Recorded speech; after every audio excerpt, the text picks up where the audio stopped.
neglected and the missed portion of the ischemia is actually non-ST elevation MI after the posterior wall MI.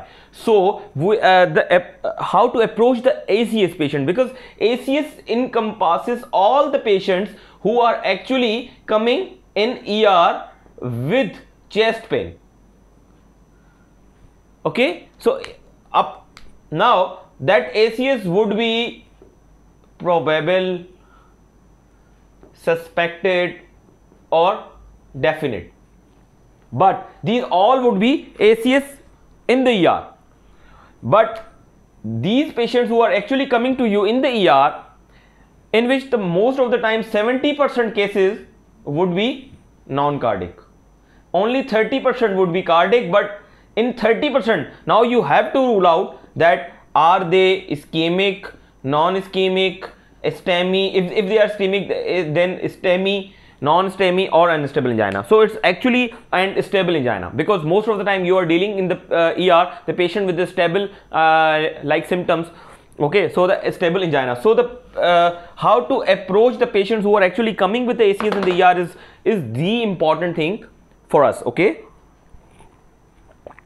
so what would we do here, that if the patient you have coming with the chest pain is actually ACS for you, now you have to take the history and all these things, then you will rule out. Okay, first of all you should know about the chest pain. Okay, what is a typical chest pain, atypical chest pain and non-cardiac.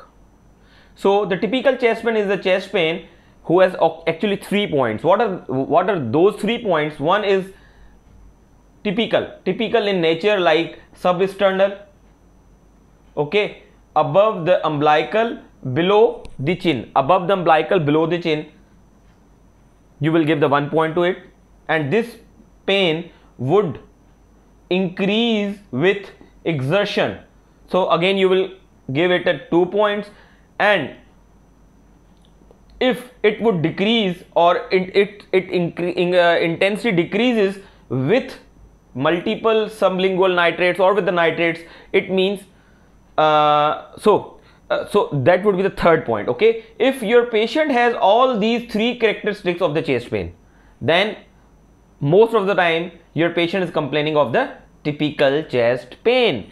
But if on any of 2, like these 2 or these 2 are like your patient is presenting with these 2 types of the characteristic of the chest pain, then your patient has probably atypical chest pain. But any of one, if your patient is complaining about the chest pain with any of one of these characteristics, that probably your patient has non-cardiac chest pain. But here the important thing is that the non-cardiac chest pain is not mandatory to be non-cardiac, especially in the diabetic patient and high risk patient and the elderly patient. So for this you again need to memorize and remember what the pretest probability. What is the pretest probability? I think I should write here pretest probability. It is very important. The only important thing about it is that if the middle age man, like 40 to 49 and 50 to 59, is coming to you with non-cardiac symptoms, again it would be intermediate in nature. His or her his pain would be in intermediate risk of nature. But if the same age of female is coming to you, then the risk of this patient to develop the ischemic heart disease is low. So age is again a very good risk stratifying factor here, and the gender as well. Okay, but what you need to do, that you will take the history obviously, then you will check for the high risk features in the history. You will start from the history. He will tell you the age, obviously with the age and gender and symptoms. These 3 things will tell you about the nature of the heart disease and the probability of the heart disease with the pretest probability which I have told you earlier. So obviously if the age is elderly, like more than 60 years, and the patient is female, this patient would be intermediate. So you can't discharge this patient. You have to keep this patient and you need to do the monitoring of the patient, obviously. Okay, so high risk features are age, gender if it is male, okay, and the symptoms. The most important thing is that if this patient has a typical symptoms like the typical chest pain, atypical chest pain, or non-cardiac chest pain, so you need to intermingle all the interpretation with the symptom. If the symptoms are non-cardiac but the age is more than 60 and gender is male, then obviously this patient would be intermediate to high risk, then you need to keep the patient. So it is very important to gather the knowledge with history. So number one thing we have here is history. So the patient who is actually coming to you in the ER, you need to take the one is history, and you in history the high risk features are obviously age, gender and symptoms. Second thing, what are the high risk feature in the symptom? More than 2 episodes of chest pain, more than 20 minutes of chest pain, okay, and the chest pain is increasing in nature, like crescendo type of the chest pain, and that chest pain is actually new onset, like less than 2 months. So you don't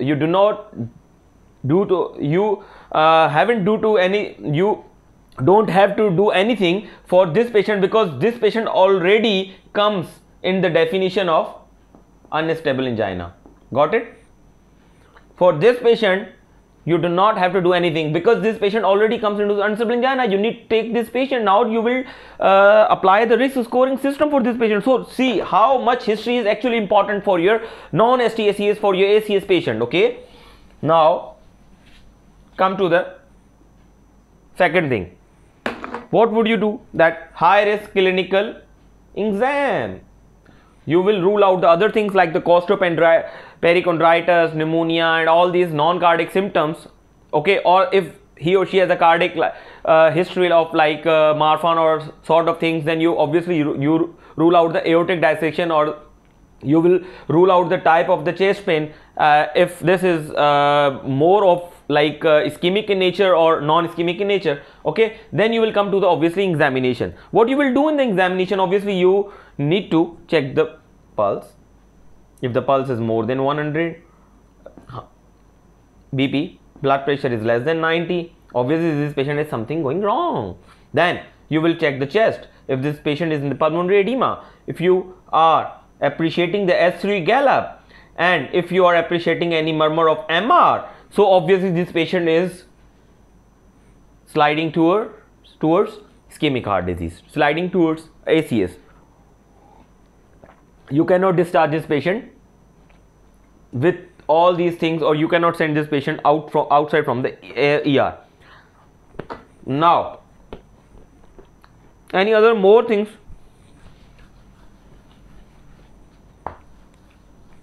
On exam, after exam, then you obviously will send what?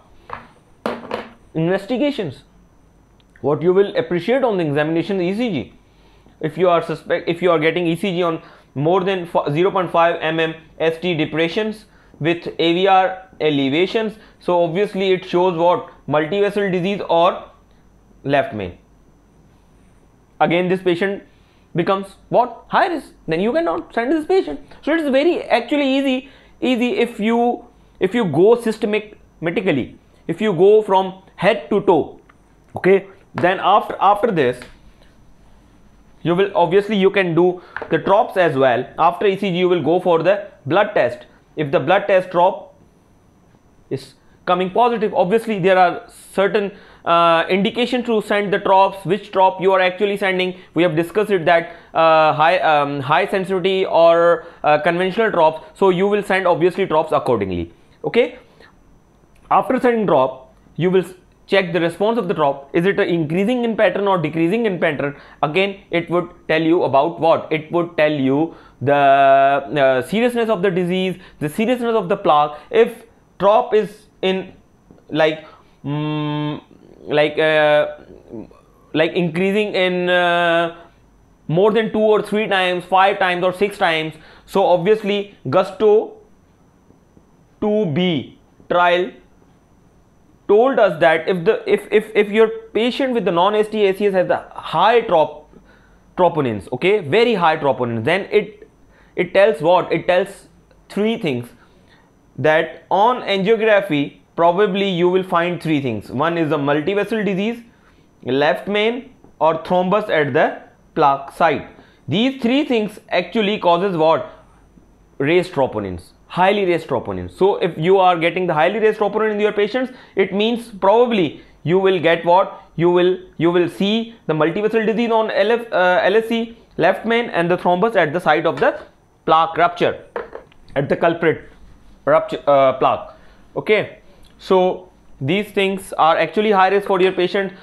Obviously, if your patient has all these things, then obviously you will apply what? Then you will do the risk stratification of the patient, which is actually very much important. Risk stratification of the patient is very much important. We have discussed all the things, the chest pain or all these things. I think there's no need to repeat again and again all these things. So we rush towards what? At our risk stratification. So here you have a two risk stratification system. One is a TIMI, which is actually very important, and this TIMI actually came from TIMI 2B, okay, TIMI 2B and ESSENCE trial. These are the two trials in which actually TIMI was used, okay. So TIMI TIMI score for the risk stratification of the non-ST elevation MI patients has come from where? From the TIMI 2B trial and this ESSENCE trial. Is actually important to remind all these things because you know the data and the references of your tools. Second thing is the GRACE score. So TIMI of non-ST elevation MI and the ST elevation MI is actually different.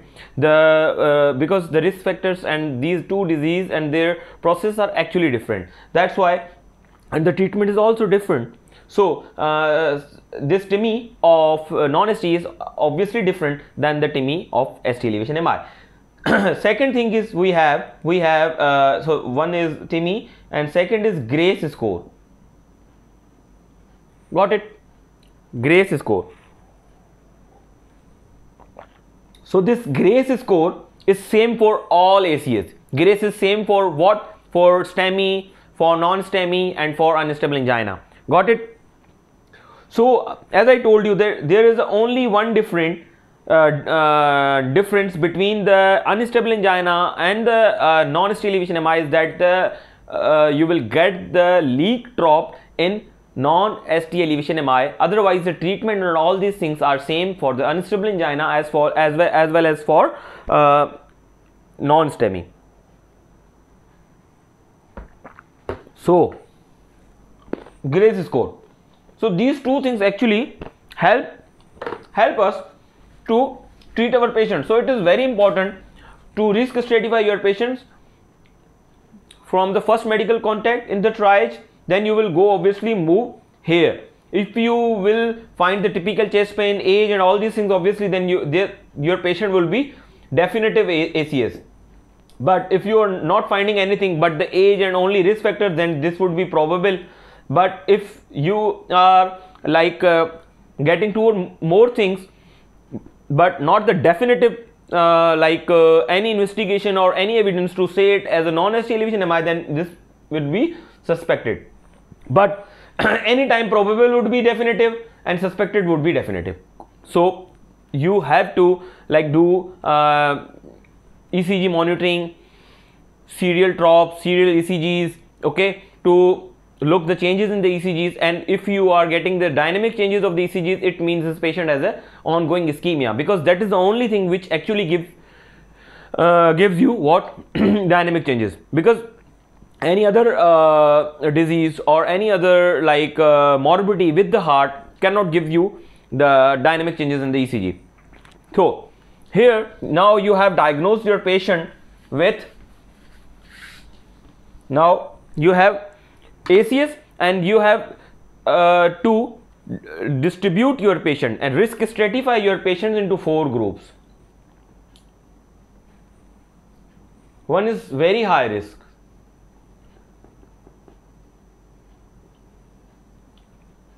high, intermediate and low.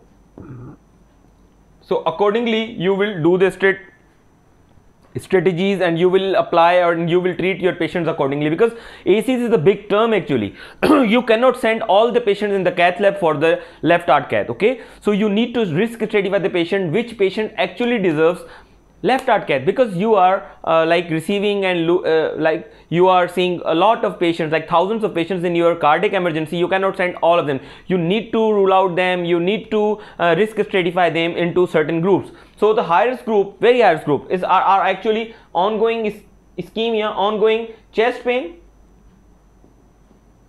refractory to medical treatment. Refractory to medical treatment. If you are giving again and again nitrates and your patient is again and again complaining for the chest pain, obviously then these patients are actually high risk. So your high risk patient should go actually for the immediate invasive within 3 hours. Okay, within 3 hours, not like primary within 19 minutes, but for 3 hours. Okay, and for high risk, these patients are actually those patients who should go to the cath lab within 24 hours. Within 24 hours, and these are the intermediate patients who should be done within 72 hours, 48 to 72 hours. So okay, and these are the low risk patients.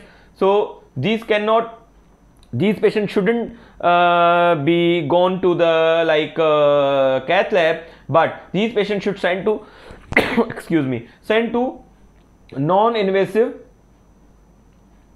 investigations. Got it?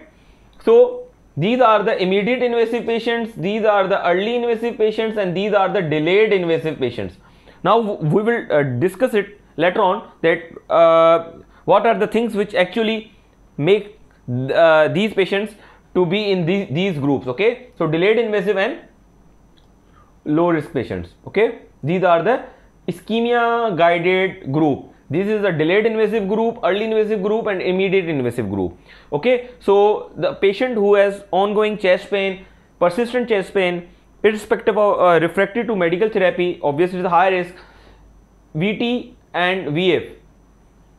Okay, sustained ventricular tachycardia or ventricular fibrillation is a sign of that patient is a high risk, and he or she should go for immediate invasive strategy. The third thing is the hemodynamical instability. Obviously, as we discussed, that you will do all the examinations. If you are finding the hemodynamic instability with the other things like chest pain, all these things, then in your ACS patient, obviously then your patient should go for cath immediately. And the third and the last thing is that any signs of heart failure, like pulmonary edema, S3 gallop, okay, new onset of MR. So these things actually make these patients high risk, and these patients should go for cath lab within 3 hours. And this strategy is called as immediate invasive strategy. And those patients, now you have calculated obviously the TIMI and all these things, and these, irrespective of TIMI and the Grace score, these patients should go for the cath lab.